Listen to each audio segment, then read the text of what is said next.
నమస్తే, welcome to Sakshi exclusive. Hi friends. ప్రపంచవ్యాప్తంగా కోట్ల మంది ప్రాణాలను బలికొని మానవాళిని అతలాకుతలం చేసిన కరోనా మహమ్మారి మూలాలపై ఇప్పుడు ఒక సరికొత్త సంచలనం లేదు. అమెరికా ఇంటెలిజెన్స్ విభాగానికి చెందిన అత్యున్నత డీక్లాసిఫైడ్ పత్రాలు ఇప్పుడు బహిరంగమయ్యాయి. అమెరికా డైరెక్టర్ ఆఫ్ నేషనల్ ఇంటెలిజెన్స్గా తన పదవీ కాలం ముగిసే తరుణంలో తులసి గబార్డ్ గారు విడుదల చేసిన అధికారిక పత్రాలు, ఆమె ప్రకటనలు ఇప్పుడు అంతర్జాతీయ వేదికపై తీవ్ర కలకలం సృష్టిస్తున్నాయి. కోవిడ్ మహమ్మారి వ్యాప్తి, దాని వెనుక ఉన్న శక్తులు, అమెరికా ప్రజలతో పాటు ప్రపంచానికి చెప్పబడిన అబద్ధాలు, అత్యున్నత వైద్య నిపుణుల పాత్రపై ఈ నివేదికలు దిగ్భ్రాంతికరమైన విషయాలను వెల్లడిస్తున్నాయి. ఆ వివరాలు ఈ వీడియోలో మీకోసం. వీడియో అయితే ఎక్కడ స్కిప్ అవ్వకుండా చూడండి. తులసి గబార్డ్ గారు విడుదల చేసిన ఈ ఇంటెలిజెన్స్ నివేదికల ప్రకారం గత కొన్ని సంవత్సరాలుగా ప్రపంచాన్ని కుదిపేసిన కరోనా వైరస్ మూలాల గురించి అత్యున్నత స్థాయిలో ఉద్దేశపూర్వకమైన సమాచారం అందించడం జరిగింది. అమెరికా ప్రభుత్వంలో కీలకమైన వైద్య సలహాదారుడిగా పనిచేసిన డాక్టర్ ఆంటోనీ ఫౌచి పాత్రపై ఈ నివేదికలు ప్రధానంగా దృష్టి సారించాయి. 2024లో యుఎస్ కాంగ్రెస్ విచారణ కమిటీ ముందు హాజరైన డాక్టర్ ఫౌచి తాను కోవిడ్ మూలాలకు సంబంధించి లేదా ల్యాబ్ లీక్ సిద్ధాంతాన్ని అణిచివేయడం గురించి ఇంటెలిజెన్స్ అధికారులతో ఎలాంటి రహస్య చర్చలు జరపలేదని ప్రమాణపూర్వకంగా సాక్ష్యం ఇచ్చారు.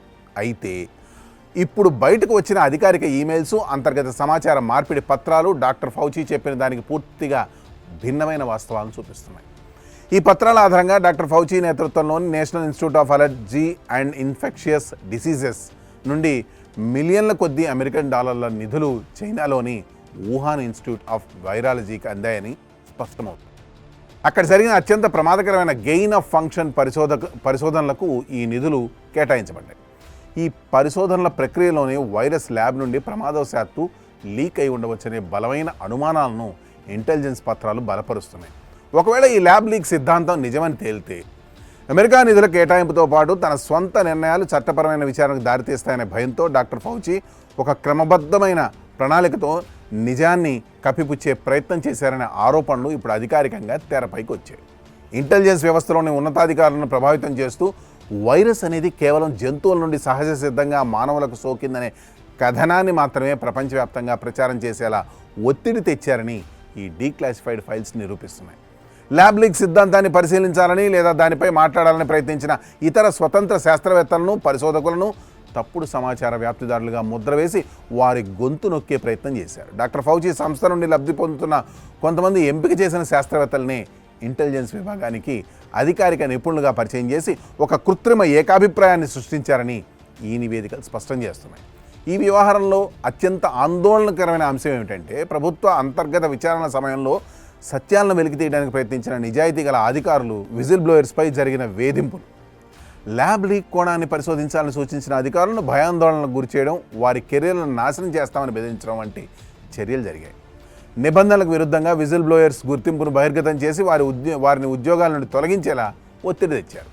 ఇలాంటి ఒక భయంకర వాతావరణాన్ని సృష్టించడం ద్వారా వ్యవస్థలో ఉన్న ల్యాబ్ లీక్ ఆధారాలను బయటకు రాకుండా సుదీర్ఘకాలం పాటు తొక్కిపెట్టగలిగారు.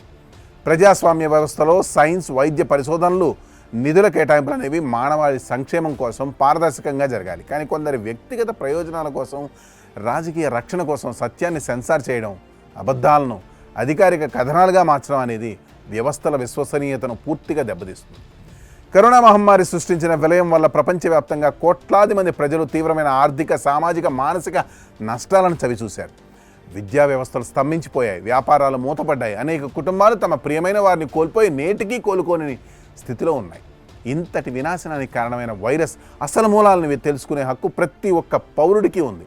ప్రస్తుతం తులసి గబార్డ్ గారు బహిరంగపరిచిన ఈ వందలాది పేజీల రహస్య పత్రాలు, ఈమెయిళ్లు, నివేదికలు ఇంటెలిజెన్స్ కమ్యూనిటీ ఇన్స్పెక్టర్ జనరల్ అధికారిక పరిశీలనలో ఉన్నాయి.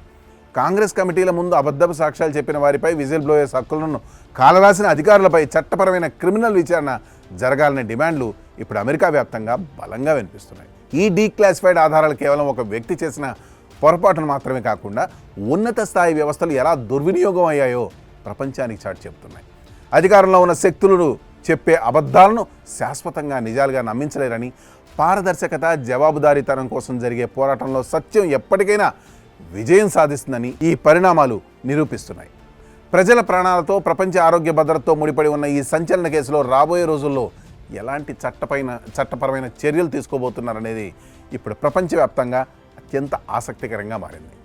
మరి ఈ స్టోరీపై మీ కామెంట్స్ తెలియజేయండి. That's all for today. This is Harikrishna signing off for Sakshi exclusive.